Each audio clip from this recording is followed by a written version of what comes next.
Welcome back to another episode of the Miami Heat Roundtable. I'm your host, Amir Motamani, joined today by Trent, who's at work. You can find him at the Miami Heat Network. I also got Martel. You can find him at the Miami Heat Zone podcast. And we have a special guest today joining us. We have Major Passons, or is it Passons? I don't know if I said that correctly. Passons. You're right. Passons. There you go. So, yeah, thanks for joining, man. Really appreciate it. Do you want to just let the audience know a little bit about your background? Yeah, so I write about the Miami Heat and Skyforce, the G League team for 5 Reasons Sports Network. I'm obsessed with Twitter, so that's where I do a lot of my stuff as well. And if you watch any of the live streams with 5 Reasons, I'm try to be on there as much as I can. So that's pretty much all I do. I try to do a little bit of everything. Awesome. Thanks, man. Thanks for joining. Yeah, of course. So the Miami Heat last night are coming off a expected victory, but it was a tough fought game. We played against the Portland Trailblazers last night, and God, that first quarter was horrendous. Like Jimmy Butler just didn't care, only took one shot. Just we were disengaged. We looked tired. We looked like we were playing on a back-to-back. And this was the Portland Trailblazers Super Bowl, Joe Cronin Super Bowl, as Giancarlo Navas from the Heat Beat said yesterday when we were talking to him. And it looked like it was their game. They were trying so hard. They're coming off an 8-game losing streak, and it was a tough first quarter, but the Miami Heat figured it out and got a much needed victory. So we're at 5 games now in a row, which is the second longest streak in the Eastern Conference behind the Celtics, who I think are at 9. So huge victory. I think we're in the 5th seed now, so we're only a game and a half games back from the New York Knicks, and they're injured right now, so we need to take advantage, and we have a really soft schedule, which is really good. And Trent, if you remember during the 7-game losing streak when we were losing to the Raptors by 30, losing to the D League, G League Memphis Grizzlies, and we saw that upcoming schedule, those 9 games, right? We said that this is the inflection point of the season. This is the make it, break it point. And we could literally be out of the playoffs if we continue with this trajectory. And so we figured it out, and we're playing the best basketball of the season right now. I think we've won 9 out of the last 11. So what are your thoughts on that game yesterday, Major? Did you watch the game? And just let us know your thoughts on that game. Yeah, I mean, I think you hit it on the head. That first quarter was terrible. Like, the Heat maybe ended the first quarter around down 9, but they should have been down, 15 or 20. And that's crazy saying about one quarter, but it was some of the worst basketball I've seen. And the Trailblazers, they're not a good offensive team, but they couldn't miss in that first half. So I expected, even though it started out terrible, the Heat have unfortunately done that a lot this year, and they kind of come back. So I expected them to still win by double digits, but Portland put up a better fight than I thought they would, to be honest with you. And I guess they're pumped up. They wanted to show, hey, we were a better package. We're better players for Dame. I think that actually does play into it, even though a lot of those guys didn't play. But like Ayton, he started out pretty good. And I know he couldn't play the second half, and that could impact it a little bit. But the real story of the game was the 3-point shooting. Started out, Portland was hitting everything. Second half, Portland, wasn't making a single thing. And Jimmy kind of woke up, and then Bam kind of woke up on the defensive end. And Terry, he hit one shot and then started hitting them all. So I just thought it was a classic example of one team is really up for the game. The other team, not quite as much at the start. I know it was a back-to-back, but, Jimmy didn't play in the first game. He was suspended, so he doesn't have that excuse. And then they just, the better team came out whenever it was needed most. Whenever it got tight, the better team came out. So why do you think that the Miami Heat play better sometimes when we have multiple guys out compared to when everyone's healthy? So I think part of that reason is like there's no question of who they're going to go to. So like whenever, Jimmy was out and Tyler's been out, you had Bam, and they played as Bam with the hub against the Kings. Yeah, against the Kings. Bam was the hub, and Bam was being decisive. And so there was no question, who's going to get the ball? Is it going to be Hero this time? Is it going to be Jimmy this time? I was like, Bam's getting the ball. All right. And then if it wasn't Bam, it was Hawkes. Like that was a very clear lineage for it. And so the Heat get in trouble whenever they're like, we're going to take turns. It's Jimmy's turn this time. It's Hero's turn this time. It's Bam's turn this time. But whenever there's like a clear, hey, you're going out there to play a role. Kevin Love isn't going to be like, am I going to be the focal point of the offense tonight? Duncan Robinson isn't going to be like, am I going to be the point guard tonight? they're there to play a specific role. So when guys are just more free flowing like that, instead of trying to think and, make other people happy, they're just playing. Yeah, I agree. Like Jimmy, like when his usage is up, like we rely on him to get our buckets in that mid post down low. But when he's not there, there's better spacing and just the ball moves around a lot better. To your point, especially with Hero and Jimmy on the floor, it seems like those two take turns the most. So I think it's great because guys step up. They're all NBA players. They all like have egos and skill sets, and they think they're better than they are. You have to be at that level. So players like Jaime at the Kings, knew Jimmy's out, so they had to run the offense through him to a certain degree. And like they don't call plays for Jaime when Jimmy's in that post. Like he defers. Like he understands his role, and they understand that they're good enough. And as cliche as it sounds, whatever UD would always say, like the guys have to stay ready so they don't like have to get ready. So basically they're always ready. Like Duncan has like more responsibility, and he's developed his skill set as a better playmaker. Obviously he could put the ball on the floor now. Before he could only just catch and shoot and make crazy difficult shots. But if you rush him off the line, like he has a different skill set, and he knows he needs to step up and play in a different way. And he did specifically against the Kings. So I think that's one reason too. But ultimately we still want our best players available, as weird as it is, like as it has been, like that we do step up when we're shorthanded, but we still ultimately want to be healthy. We still want Tyler obviously in there with Rozier, even though that fit hasn't been the best. But speaking of Rozier, Trent, what are your thoughts on him? I think that was probably one of his best games in the 11 games that he's been with the Heat so far. Yeah, listen. Hey, nice to meet you, my man. Glad you got on the show. I will say, listen, never taunt Terry Rozier, because if you notice, when he got taunted, that's when he started to take off and look like Terry that we traded for, and he's getting more comfortable in the offense. And just that little spurt that I seen from Terry, that's all I've been waiting for, man. It's just more about comfortability. He said, I believe like a week or so, he's like, I haven't even got like moved into an apartment or house yet down here. Like, got his first practice not too long ago. So we got this stretch, 20 plus games, for him and Tyler and Jimmy and Bam to figure this out, right? Because y'all kept saying, and I've been saying this for a while, why do we play better when our star players are out? And I think that's one of my biggest concerns, because if we're going to win, we need everybody there. We can't go into the playoff series and be like, oh, let's play the Nuggets with shorthanded. No, we will get swept. So we need to figure this out. And this is why we have the greatest coach, personally, in my opinion, in the NBA right now. And he needs to figure this out, the rotation, and how Terry and Tyler can be stagnant, or Jimmy, and whatever the case may be, Jaime, because Jaime looks like a different person when certain players are out, right? We was relying on him in the Kings game. He had 2 big buckets, and that's why we closed it out, right?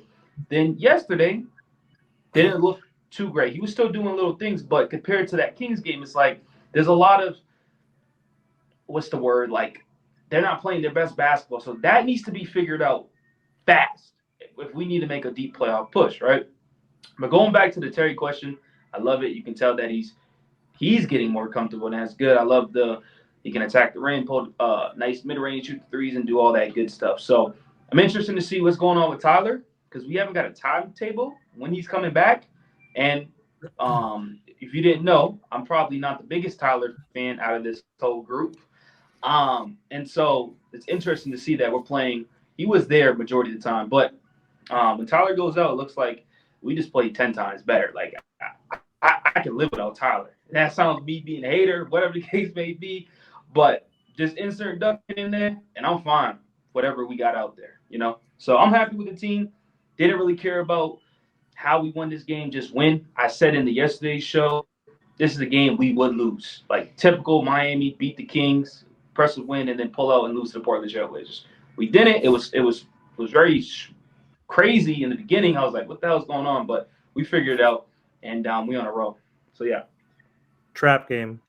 We thought it would be a trap game. It felt like a trap game in the first quarter, but we figured it out. And so we talked about this in the other episodes, and we've been talking about this for the last few weeks. Defense, like I think that's like the biggest thing that's changed. Offensive rating 114. We're at 22 now. We were at 25. Like, hey, we're creeping up. Like, offense is improving for sure, but that's never going to be the Heat's identity. We don't have a Devin Booker. We don't have a Kevin Durant type of scorer, Steph Curry. But defense, we were at 14 or 15 at one point, middle of the pack, which was just not Miami Heat basketball. So now we're at 8th, like we're at 113.4. So, Major, what are your thoughts on just the Heat in general during this streak, like how they've been playing defensively? Because I think that's huge. And Jimmy Butler also is looking not only engaged offensively and being Yeah, he stepped it aggressive, up. but defensively, man, like there was a possession yesterday against the Trailblazers, and I can't even name Cabarra, whoever those scrubs were playing. There was a play where he stripped a guy, but Portland got the ball back. Another player got the ball, and then Jimmy stripped that guy right afterwards. Like that play, like showed like his intensity on the defensive end has been amazing, I think. So, what are your thoughts on just the defense in general and how they've been stepping up as the number 1 defense in the month of February? Yeah, I mean, it's just urgency, right? Like they're playing like they need to win. Like they're playing like they need to get stops. For whatever reason, like the Heat go through phases every year to where they play like they think that they're really good. And I do think they are really good, but whenever you play like you think you're really good, bad things tend to happen. And I mean, they talked about it year after year since Jimmy's been there. We think we're better than we are. We think we're better than you are. We think we can win this game easily. And it's the NBA, right? Especially like 2024 NBA. There's talent everywhere, especially offensive talent specifically. So a guy can get hot for 35 on any given night on any team, right? So if you don't play with that urgency and you're like kind of, not closing out hard, you're not fighting for that rebound, someone's trying to post you up and you're kind of letting yourself get back down, it's going to make a big difference in today's NBA. And that's what they're doing. So like that possession that you're alluding to, if I remember correctly, it was like 88 to 92. And so it was a pretty big possession. It was when the game was starting to turn and Jimmy was just out of this world. Like he even said it's about that time. We all know after the All-Star break is when Jimmy really starts ramping it up and puts the team on his back. And he was doing that. So 88-90, like you said, someone tries to go up for a shot. He strips them. They get the ball back. He steals it again, and then he passes it down to Bam, which, if I remember correctly, it might have been for an and one too. Mm-hmm. So it was just, that was like those huge moments are when Jimmy has made his name. Like just think in the past, 4 years that Jimmy's been with the Heat. Think of every big moment. He's a part of it somehow. So when he plays with that urgency and is like do or die right now, the Heat, like you're saying, you're struggling. If they're going on another losing streak, they might not make the playoffs. They're fighting for a play-in, and we don't want to do the play-in again. They need him the most, and he's stepping up and playing otherworldly and proving to everyone else like he's feared, like he's here. Like no one wants to play this man in the playoffs. You got Bill Simmons, like PTSD, and might need to go see a doctor because just the thought of Jimmy Butler, it's insane. So what's your viewpoint on Tyler Hero? Because there's a lot of people that want to keep him for the future. There's some people that want to trade him every summer. Now, there's also some people that want to have him come off the bench. So what's your viewpoint on Tyler Hero? How good do you think he can be? And what's his potential with the Miami Heat going forward? I think Hero, like I'm kind of in the middle of those two camps, right? Like I'm fine, honestly, with trading him for the right trade. He's not like, you don't just trade great players. You don't just get rid of them for role players. So like I always hated that. And that's my pushback on that. But if there's a better fit for a guy that's just as good or, slightly under, but it's a better fit, that makes sense. I think he's like a fringe all-star guy. So I think he might make it a couple times, once or twice in his career, but he's always going to be in that conversation. Guy that makes me think of like CJ McCollum in his prime. He was always like that next man that would make it. Like he was always in that tier of like, CJ was good enough to be an all-star, but he's not going to go ahead of someone else. CJ never ended up making one, but I can see Tyler, especially in the East. It seems like year after year, the East have, less all-star worthy players. So I think he can make it a couple of times. So I'm fine if he's on the team. They might need to figure something out. I don't expect Jimmy to play for too much longer, just to be honest with you. So, the fit with Jimmy would kind of solve itself once Jimmy is no longer playing. But if there's someone better and someone, a better fit that's around the same, just as good, might as well. But do you think he's good enough to be like the third best option on this Miami Heat team? Are you saying for a championship or? Yes. So like for all the runs, even though he's been hurt for all of them, but I'm saying for this run specifically, do you think he can back up Jimmy and Bam? Do you think he'll be able to show up going forward? You know So what I I mean? Hit think, those timely buckets and just be, you know what I mean? Be the player that we need him to be. You know what I mean? yeah, I mean, I think I feel like that's a hard question to answer right now, to be honest with you, because like he does keep getting hurt. So like we can't see it in the playoffs, unfortunately. Like I think he could prove it. But if he's playing how he has recently with Terry, of he's playing more off ball, not taking as many shots and facilitating a little bit more, I think that Hero can be the third offensive player for sure. Now, if earlier in the year when he was taking more of the shots and demanding the ball more and being the focal point of the offense, I don't personally think so, because I think that also takes away from what the other two players in Jimmy and Bam do best as well.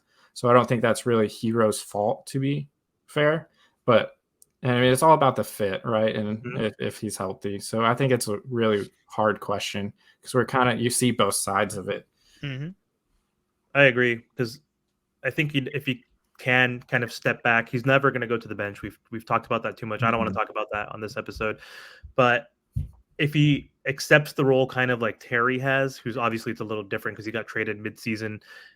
He wasn't drafted by the Heat. He is understanding that I'm not going to score 24 points a game because I'm not on a crappy team. Like post-game interview, I think yesterday or after the Kings game, he's like, it's different here. This is like, we're playing for something. Like this is a winning culture. So I don't care if I'm averaging 13 points per game. Like he obviously that average should be more like 16, 17. He's just been shooting very inefficiently.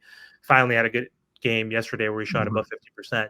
But Terry understands that. And Tyler has to a certain degree with Terry in the lineup, where he is taking 12 to 14 shots. And if he could be consistent and effective and shoot 40% from three, 45% from the field, get you like 16 to 18 points also, I think that's when he's going to be the most effective. Because like when we want him to be our Devin Booker, he's not consistent enough, because he is a 3-level scorer to a certain degree, but he's not the best 3-level scorer. Like he focuses a lot on the mid-range pull-up jumper or threes. Like he can get to the floater, and recently he's been playing downhill and actually playing through contact, like against the Sixers and a few other games before he got hurt. He was actually being more aggressive. So I think that's an issue too, because we want him to score 24, 25. And Jimmy says fine. Like Jimmy probably would allow that in the regular season, but he's just too inconsistent. He'll have a 9-point game, a 13-point game. Then you have a 24-point game. So there's a lot of pressure on him, but I agree. Like I think he could be our third best player. I guess he just needs to play within a certain role now that we have Terry Rozier on the team. So, but I want to talk about one other guy too, real quick though. So Duncan Robinson, the last guy that played that we didn't really talk about against the Portland Trailblazers, who stepped up big after having a horrible shooting game against the Kings where he was 1 for 11, like 0 for 8 from 3. He stepped up big time, 4 for 6 from 3, 17 points. Like, what is it about him in the starting lineup? We don't need to talk about how we should put him in the starting lineup, but like, what is it about him playing so effectively? Do you think it's just playing next to Bam and Jimmy? Like, why does he play so well? Like, his points are like at 18 points per game. We've won like 20 out of the last 30 games with him starting, so it's kind of wild. I think it's like the fit, right? And Heat Twitter hates the word gravity, but like it's a thing, and that's why people started hating it, because we kept saying it. Like, Jimmy, it's not a 3-point shooter. He shot him at a good clip, and he makes the open ones now. He's more willing, but he's not like a 3-point shooter, even to the extent like Hero is. Hero is a good 3-point shooter. Duncan doesn't need the ball, though, like Hero does, to be as effective for what his skill set is. So Duncan, if you watch him, he is literally never not moving. He is running 24/7. That makes the defense have to react to, what Duncan's doing, but then they also have to worry about Jimmy and worry about Bam.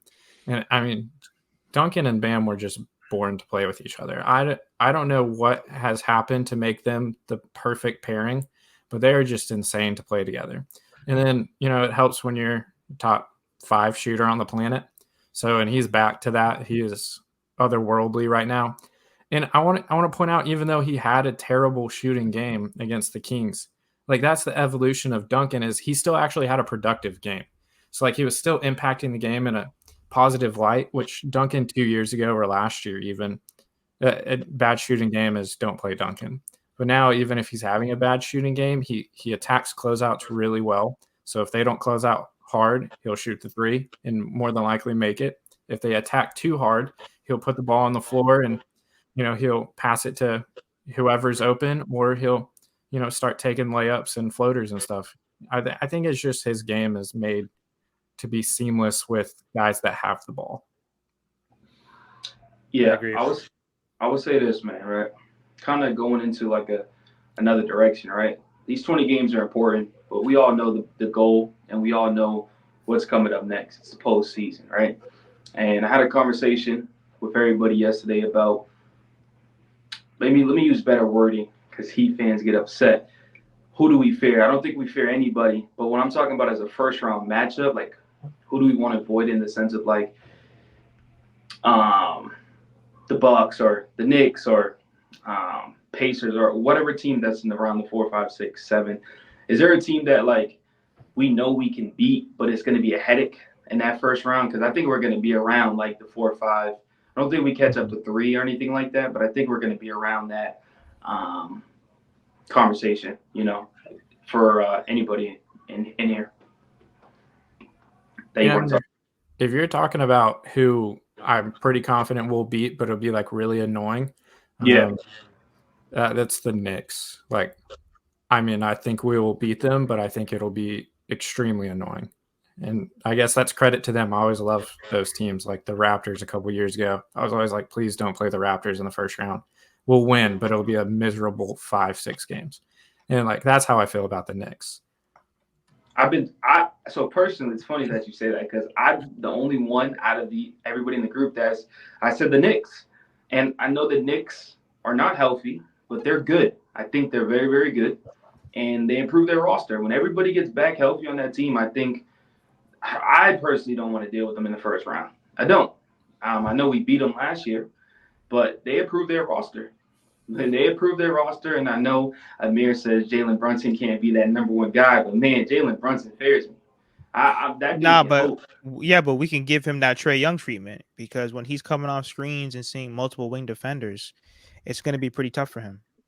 You're right. And this is why the Knicks, though, they went out there and said, okay, I know OG is not known as like the greatest offensive player, but last year you're going to Julius Randle. This year you're going to a couple more options, right? OG, Julius, Bojan. Like they have other options over there that can like score. They just got to figure it out, Yeah, I agree. Mm-hmm.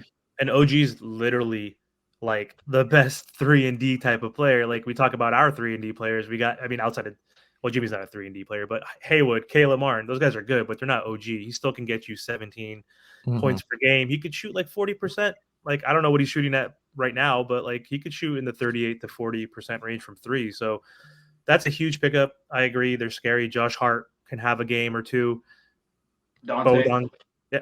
Dante too was another piece I forgot about that they added. Like Burks and Bogdanovich obviously can catch fire, but again, Brunson obviously like he could be the one, obviously, but I just don't think with Julius Randle and OG as your number 2 and 3 that's good enough. But they improved. We went to 6 games with them last year, and we were on the road again, so it could be even more difficult if we're the 5th seed, which we are right now. Because if the playoffs started today, we'd be playing against the Knicks. Mm-hmm. I think we could beat them, but it might be a 7-game series, at least 6 or 7. But I don't know how crucial, Martel. I'm going to ask you this: how crucial is it for the Miami Heat to get the 4th seed? Because that seems like the most attainable. Do you think it's more important this year because last year we were on the road every single series, right? I don't think we had a home series, did we? I don't think we did at all. None. We had none. So is it important, in your opinion, to get first round home court advantage? What are your thoughts on that? Yes and no, because, you should be able to beat teams on the road. But, of course, home court is very important because, they'll be able to start the playoffs at home with their families and they'll be a little bit more comfortable. So, of course, you kind of want the home court advantage.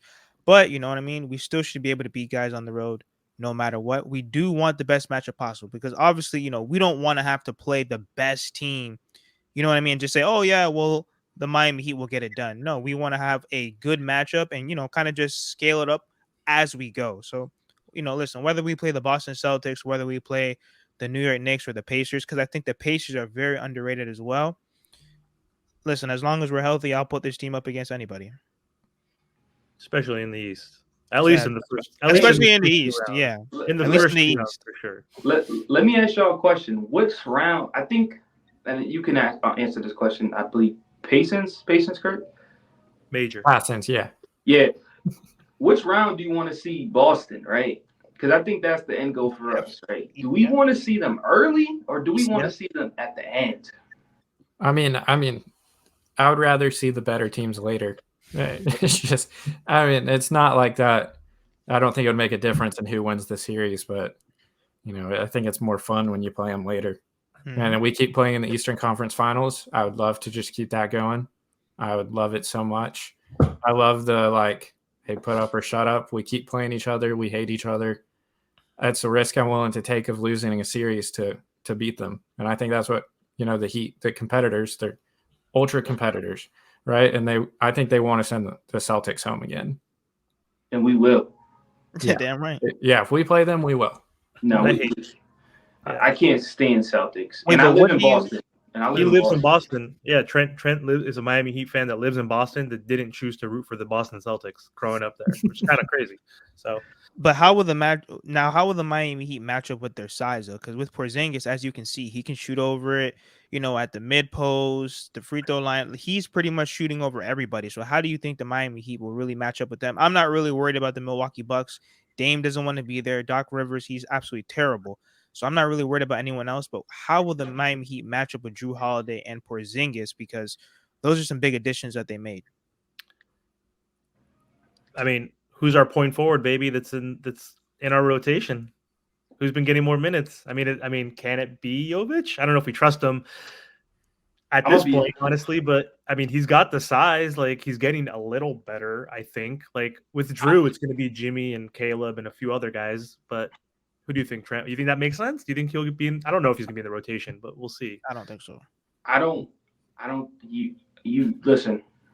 We are not gonna be able to stop it. We just need to slow it down. You throw in Jaime, you throw in Caleb, you throw in Haywood Highsmith. That's it. You can't throw unless Jovic comes out there and is playing incredible basketball in the playoffs. I don't think you could play him. He's too young, too bright of a star, too bright of. It's too big. It's too big of a moment. So you go out there, who you ride with, who you've been riding with for the whole season, just throw bodies at him. I think that will affect them more. Porzingis is fragile. He can shoot over you, but he's fragile. Put more bodies on him. Bam, Jimmy, toughen him up. Get him in foul trouble. Foul. I think that's the best way. I don't think we can have any option to okay, we're gonna slow him down or take him out the game. Our roster's not constructed like that. We just gotta go out there, play tough basketball, force Jaylen Brown left. And let's go beat these bums. You know who's going to stop KP? His ligaments, his bones. He's going to. That's if he can get to the Eastern Conference Finals, because the playoffs are more rugged and it's more bang bang in the playoffs. Who knows? He might not even be there with his. That might be the biggest thing. Yeah, but Bam would obviously guard him. I don't know why I was thinking in my head that Bam would help probably with Jason Tatum, but I don't know if he's going to guard Tatum. It's probably going to be like Haywood or Caleb. It's going to be on Tatum or Jimmy even, right? Because who's going to because we had Kyle Lowry was guarding Jaylen Brown, remember? Because that size advantage was ridiculous, but he was so slow and couldn't stop the point of attack at all. So I feel like Kyle was guarding Jaylen to a certain degree last year, but what do you think those matchups would look like in the playoffs? Yeah, I mean, to be honest, I don't know. There's a lot of variables, and it's going to be who's playing good around that time. If Haywood's playing good, he's going to play more. If Caleb's playing good, he's going to play more. If Hawkes is playing good, he's going to play more. It's going to be, I think, game by game. And I think that's the good thing the Heat have in their depth, but it's also you would like to know who's playing at the same time. As for the matchup for the Celtics, maybe I'm delusional, but I don't think Porzingis can win you a playoff series. I think he'll win you a game or two, but if he has to be the number one and you're trying to shut down Tatum and Brown, I'll live with Porzingis getting 25 to 30. If you're stopping Jason Tatum and Jaylen Brown. Drew Holiday is incredible. I think Heat fans are now they're fooled into thinking he's not as good as he actually is because Jimmy torched him, but he was playing perfect defense against Jimmy. There's nothing Drew Holiday could do. He was playing perfect. And, I would like to think Jimmy's going to score 56 every game, but that might not happen. So I think there are a lot of variables there, but when the playoffs, a lot of times it's just who wants it more. It's nothing ever goes to plan, and who's going to be ready for a dogfight. And I will put the Heat up against anyone in a dogfight. Like, they're built for that. Unless they're playing the rematch from last year in the finals, which I could segue into. We're playing the Denver Nuggets next. So we haven't played them yet, and we're playing them twice in the next 2 weeks. So we're playing them tomorrow. Heat are on a 5-game winning streak.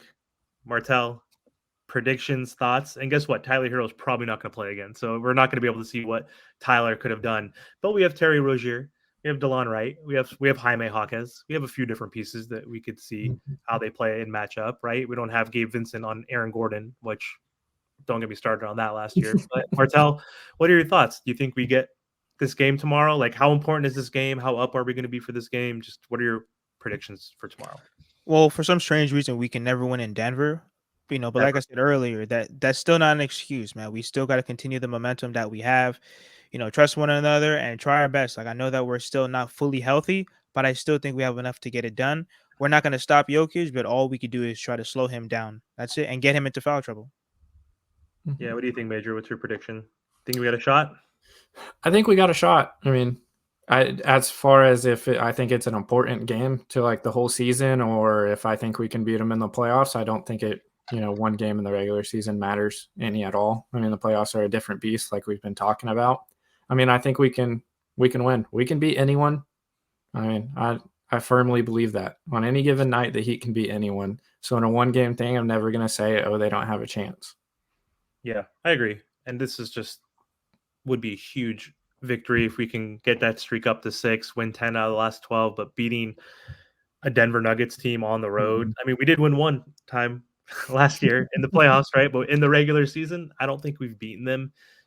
I don't even know since 2019 or even further back. Shit. It's been like at least 4 or 5 years since we beat them in the regular season, which is at least 8 to 10 games, right? Because that's actually 1 game on the road. So it's been like 6 or 7 games we haven't beat them on the road. So that's going to be a tough matchup tomorrow night, but let's see if the Heat are up for it. I don't know if Tyler Hero is going to play or not. I think it says he's day-to-day now. It doesn't say he's out. So I'm hoping we can get Tyler back, but at this point, probably makes more sense to rest him up just with his injury history because, Martel, you said it. Every time he gets an injury, it's usually around this time or during the playoffs, which is unfortunate. He's had a groin injury, the hand injury, all that stuff. So I don't think they want to risk anything with that knee injury, even though it was just a hyperextension. So anyway, I think that's all we have for the show today. We just want to thank you again, Major, for joining us. It was really nice having you on. And do you want to let the folks know where they can find you online? Yeah, so you can find me. It's just my name, Major_Passons on, mostly Twitter. I do have Instagram, but I'm terrible at posting and doing stuff there. So mainly Twitter, Major_Passons, and then just 5 Reasons Sports Network is where you can find all my articles and stuff like that. Awesome. Thanks again. And thank you so much. Yep. Thank you. And Trent is not here, but don't forget to subscribe to Miami Heat Network, Miami Heat Zone, and my channel, The Team to Beat Miami Heat. So thank you again for watching, guys. Take care. Thank you.